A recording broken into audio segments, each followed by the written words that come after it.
which one of these is Adolf Hitler? It's a little more obvious here.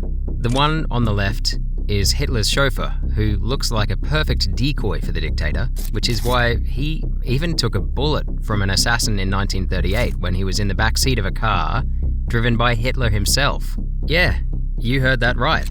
Because of reports of Hitler's doubles, the Allies knew that after killing Hitler, they would probably need to take a really close look at Hitler's body. But there was a small problem when he actually died. There was no body. January 1945 came bearing bad news after bad news for the Nazi regime. Towards the east, Poland had fallen to the Soviet Red Army, which was advancing towards Berlin. On the southwestern front, German forces had taken a beating from British and Canadian forces, which were now headed towards the Reich's industrial heartland of the Ruhr.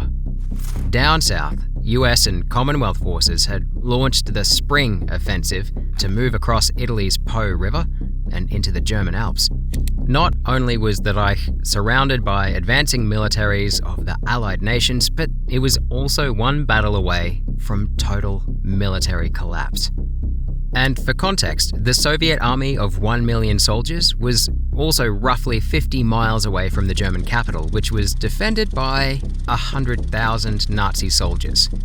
So it made a lot of sense for Hitler to lock himself up in his bunker, which he did on 16th of January 1945. But he wasn't alone. The Führerbunker was massive and housed the Nazi high command during the last leg of the war. The expanded bunker had rooms for Hitler and Goebbels' families, multiple conference rooms, doctors' quarters, and a solo bedroom for the Führer himself. The bunker had its own generator, ventilation plant, and massive air filters. One would think that Hitler would be secure in his bunker, but that wasn't the case, even when the Soviet army was pretty far from Berlin. In July of 1944, roughly 6 months before Hitler's final retreat into his bunker, there was an attempt on his life in the same bunker. A German army officer tried to kill Hitler with a briefcase bomb, which was too far away to have the desired effect. Hitler survived with minor injuries and major paranoia. I mean, fair enough, there were 5 attempts on his life leading up to that. So Hitler was aware that he was facing danger not just from outsiders, but insiders as well. The conspirators of the briefcase bomb attack were killed in a massive purge that saw 7,000 arrests and 4,980 executions. 6 months later, Hitler found himself in the same bunker, counting on his army to ward off the Soviets. The soldiers present in Berlin were too few, but 500,000 German soldiers could reach Berlin from the outside and encircle the Red Army. And for that, those defending Berlin needed to keep the Soviets busy for just a few months. 1 month passed, the Red Army had still not reached Berlin. 2 months passed, Berlin remained unbreached. By the 3rd month, the Soviets seemed to be moving at a snail's pace.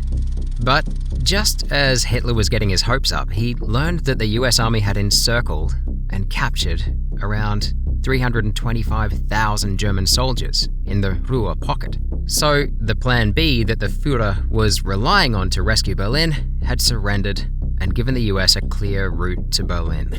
And by the way, this is why D-Day was so important. Around 9 months before the Battle of the Ruhr Pocket, over 150,000 Allied troops stormed the beaches of Normandy, with only about 9,000 Nazis dying that day. Still, it was pivotal for the war because after taking over Normandy, the Allies turned it into an open gate for over 2 million additional troops, who entered Nazi territories over the next 8 months. As a result, millions of German soldiers surrendered at different points during that expansion. The mass surrender at the Ruhr Pocket was among the final Nazi surrenders of World War II, and it was definitely pivotal. Just a month later, US forces crossed River Elbe and were roughly 63 miles away from Berlin. Aside from the Allied forces, another thing was approaching too, on April 20th, which was Hitler's birthday. And on that day, the Soviets decided to bomb Berlin's city center. Trolling Hitler on his birthday wasn't new to the Soviets. On April 20th, 1943, they executed an air raid on the German capital. But this time, there were 2.3 million soldiers on the ground on the outskirts of the city where Hitler was holed up in his bunker. The closest thing to an outside aid for Berlin was the SS detachment, commanded by Felix Steiner. The SS were considered far more loyal to Hitler than the German army. And so Hitler pinned his final hopes on Steiner, who was located in the town of Eberswalde, roughly 25 miles away from Berlin. Steiner received orders there directly from the Führerbunker, demanding a counterattack. Refusal would lead to execution. This, too, was communicated. The next afternoon was the most important day of the war because of just one sentence that Hitler was going to utter. Even Hitler didn't know that when he walked into the Situation Room that day. To no one's surprise, Hitler learned there that the situation was pretty bad. But then, he replied calmly that if Steiner's attack were to succeed, everything was going to be all right. He was then told that Steiner had refused to obey the orders. The attack was never launched. What happened next is depicted pretty accurately in this movie scene. Es bleiben im Raum Keitel, Jodel, Krebs und Butter. You've probably seen that clip a million times, but now you know the context. Das war ein Befehl! Der Angriff Steiners war ein Befehl! Wer schickt Sie? Das hier Stalin! Sie seien Befehl zu widersetzen! So weit ist es also gekommen. Das Militär hat mich belogen! Jeder hat mich belogen, sogar die SS! Die gesamte Generalität ist nichts weiter als ein Haufen niederträchtiger, treuloser Feinde! The rant continued for 30 minutes, which the movie whittled down to 4 minutes, cutting down dozens of threats and insults. But what that movie didn't cut down were these fateful words. Es ist aus.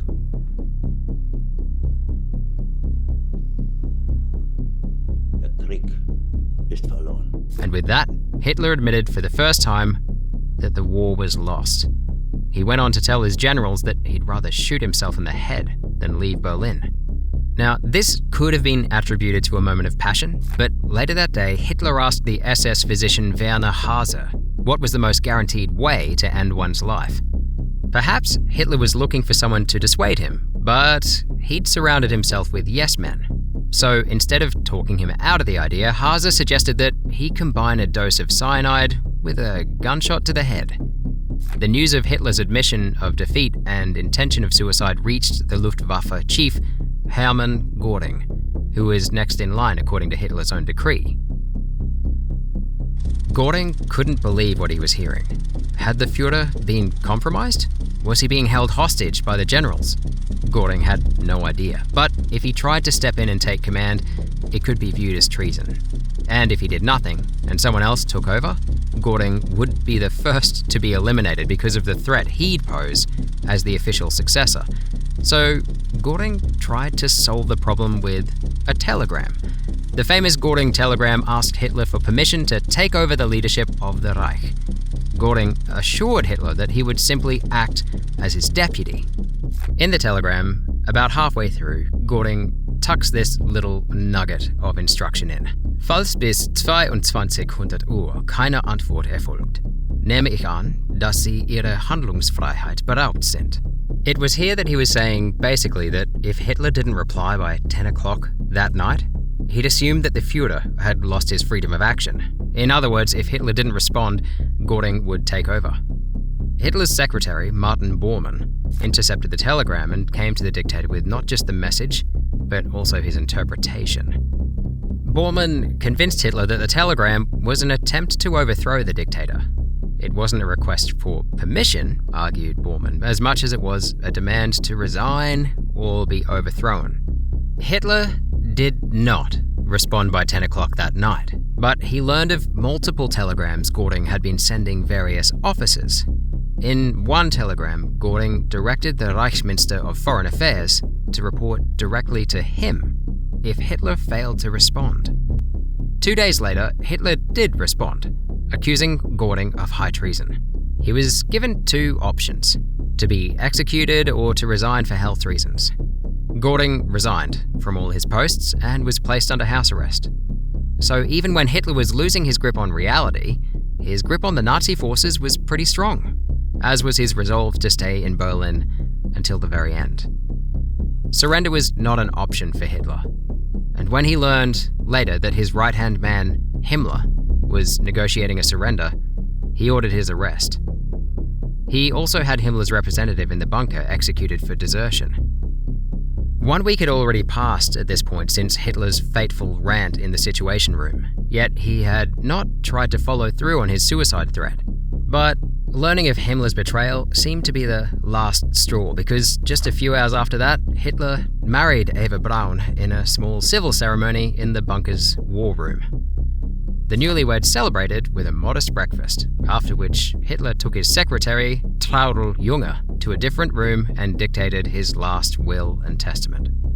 Instructions to be carried out immediately after his death included what to do with his body and the roles he would vacate. Propaganda Minister Joseph Goebbels would become Chancellor, and Grand Admiral Karl Dönitz would become head of state.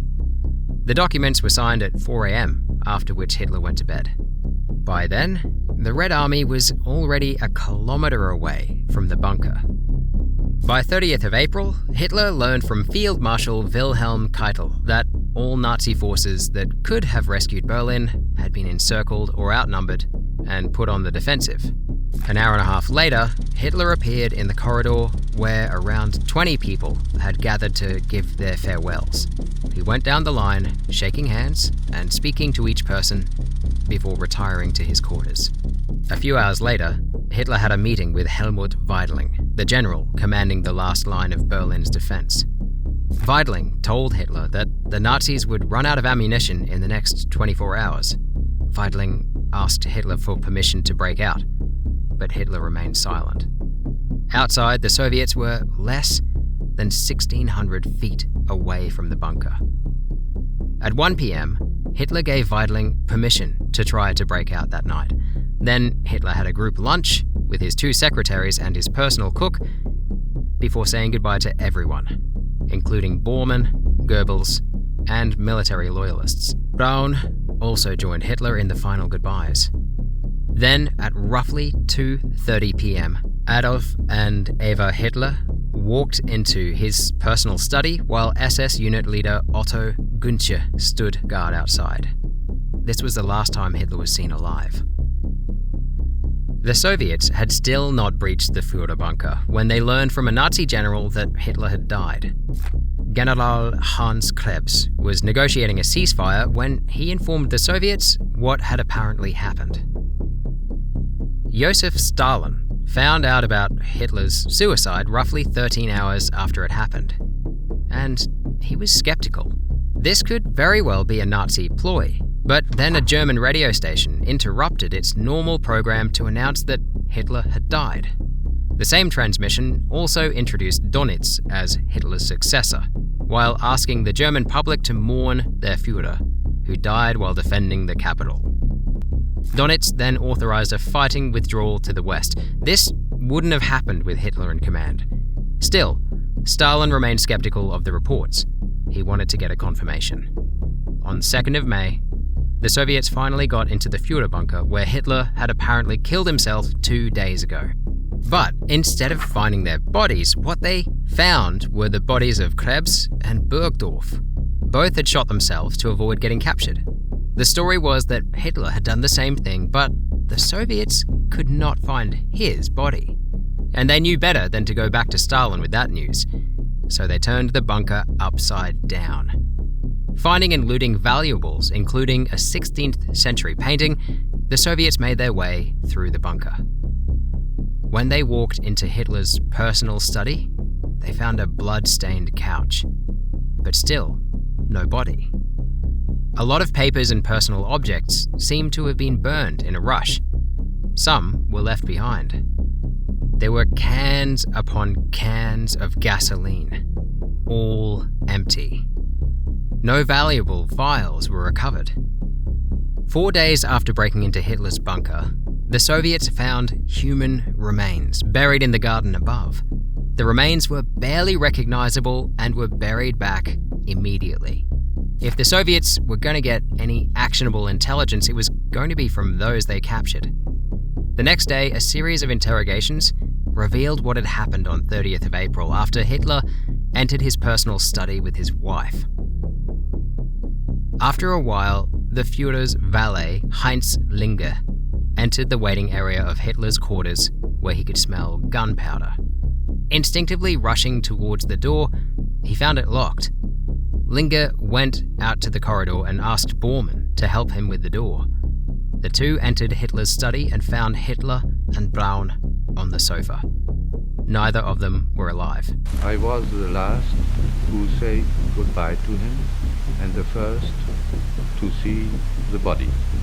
He and Eva Braun died alone. Linger noted a scent of burnt almonds, which is consistent with cyanide poisoning. While Eva seemed to have taken cyanide, Hitler had taken a different exit, best described by the third person to discover his body. Hitler was sat sunken over with blood dripping out of his right temple, Gunther revealed. He had shot himself with his own pistol. All right, but then where was the body? Linger had the answer. Did he give you any last orders? Yes, to destroy his personal possessions and burn his body. Did you carry them out? Yes, I used petrol, but there was so flush that they were not completely burned. The remains that the Soviets found in the Chancellery Garden belonged to Hitler. That's what all the Nazis said. But Stalin was very skeptical of this story. Those could be anyone's remains. The Russians have never found Hitler's body. I know that because they questioned me repeatedly about it. So the next obvious step was to have the remains tested. 6 days later, dental professionals who had worked with Hitler's dentist were brought back in to look at the dictator's dental remains. They verified that the teeth definitely belonged to the Führer. But had you seen Hitler's teeth, you wouldn't need to be a dental worker to identify them, thanks to a massive gold bridge of his upper denture. And believe it or not, this is where the mystery begins. Stalin seemed satisfied enough with the answer to announce Hitler's death. At that time, the leading explanation was that he'd used cyanide for his final exit because that was how most Nazis ended their lives.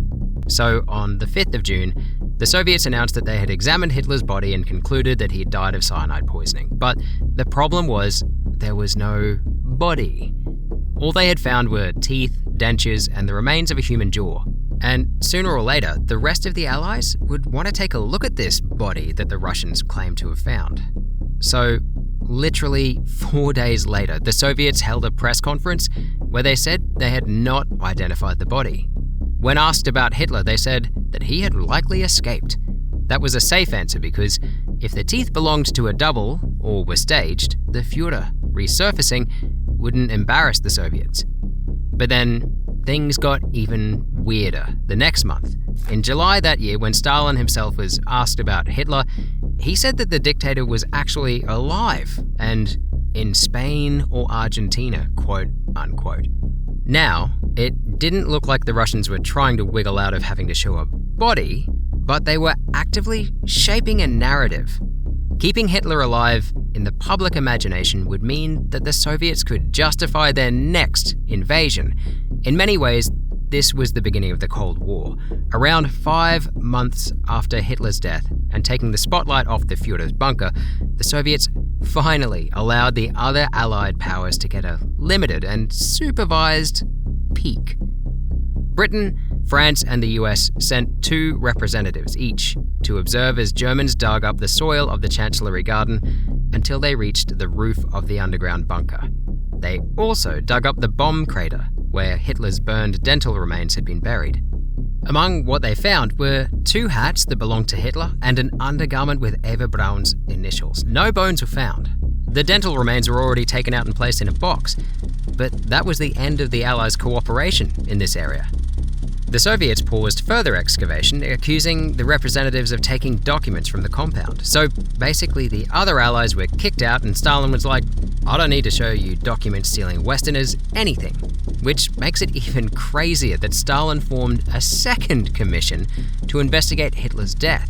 This wasn't to put on a show for the Allies or for the public. This was a largely secret investigation ordered by Stalin himself. Not many people knew about it, and he got what he was looking for on the 30th of May 1946, when Soviet agents found a part of a skull in the bomb crater where the teeth had been found earlier. The left part had a bullet hole, in line with where Hitler had reportedly shot himself. The news and the skull weren't made public and were quietly shelved in the state archives. After that, Stalin seemed to be satisfied, though he kept trolling everyone by claiming Hitler was living in South America, but he didn't order any more investigations into Hitler's death. Now, here's the plot twist of the century. The skull fragment with the bullet hole was rediscovered in the state archives in 1993 and tested in 2009 by University of Connecticut archaeologist and bone specialist Nick Bellantoni. Bellantoni said the skull was too thin to belong to a man, and its formation indicated that it belonged to someone much younger than 40. For context, Hitler died at 56, which makes him a full-grown man. A piece of the skull was DNA tested and compared to the DNA from the blood on Hitler's couch. Couch blood was from a man, skull bit from a woman. There was suddenly a demand to test the rest of the remains, but unfortunately, pretty much everything had been excavated and exhumed in 1970 on the orders of KGB director Yuri Andropov. He didn't want a Nazi shrine popping up, so he had the ashes cast into the Betrayals river. Now, this has sparked countless theories regarding what happened to Hitler. The wildest is that Hitler escaped to a Nazi base in Antarctica. That's like saying that Osama bin Laden escaped to Mars. The distance is too great, and the trip too dangerous for a 56-year-old dictator to take. Everyone, including his personal valet, was left behind. So, if Hitler did leave for Antarctica, he would have done that alone. The second theory came from Stalin himself, that Hitler had escaped to Argentina. This theory has some basis in reality. Argentina had a huge German immigrant population and even established rat lines to smuggle ex-Nazis out of the country. All the Nazis who fled to Argentina had to change their identities, which you might think would be impossible for Hitler. But remember, there was no social media and not even a fraction of the surveillance devices that exist today. And here's how Hitler could have looked with a few tweaks. But then there's the teeth with the gold dentures. If you're skeptical of those, you can definitely believe that Hitler lived out his final years in Argentina. That said, even if we accept that Hitler died in the bunker, we don't have to accept the Nazis' version of how he died. I personally believe that Hitler was killed by his generals. The final communications that came from the bunker were mostly from others claiming to represent the Führer, folks like Bormann and Goebbels. It's also worth noting here that there were a total of 42 known attempts on Hitler's life, not a reach to say that the 43rd one was successful. I also find it super suspicious that Hitler's body was rolled in a carpet when it was brought out for burning. That's where everyone saw the dead body. Could Hitler have been shot in the gut before a suicide was staged? It'd check out with the blood that they saw on the arm of his couch. I find it far more plausible than the Soviet autopsy that initially said that Hitler had taken cyanide then shot himself. That's nearly impossible because cyanide acts instantaneously. Had he taken it, he would have likely died before pulling the trigger.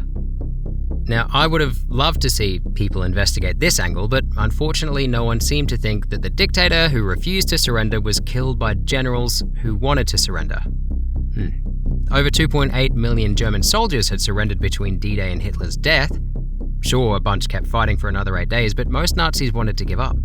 That said, I have nothing to prove this particular theory, but I have something better. A plot twist. For almost 50 years, we were under the impression that when the KGB burned Hitler's remains, all evidence of his death was lost.